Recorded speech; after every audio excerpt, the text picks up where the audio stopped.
Habang nakatayo kami rito, bigla kong naisip, ang dami nating plano sa buhay. Yung mga gusto nating puntahan, yung mga gusto nating marating, yung mga bagay na lagi nating sinasabing mamaya na o sa susunod na lang. Pero minsan, hindi mo talaga alam kung hanggang kailan meron ka.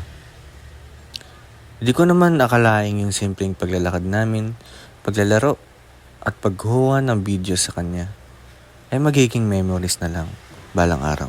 Kaya siguro, ito ang realization ko. Hindi mo kailangan hintayin na may mawala bago mo ma-appreciate kung anong meron ka ngayon. Yung pamilya mo, yung mga kaibigan mo, yung mga taong kasama mo araw-araw. Kahit yung mga simpleng araw na akala mo ordinaryo lang. Kasi balang araw, yun pala yung mga araw na may mimiss mo. At habang tumatakbo ang buhay, siguro ang pinakamahalaga ay hindi kung gaano katagal tayo nandito, kundi kung paano natin pinahalagahan yung mga kasama natin habang nandito.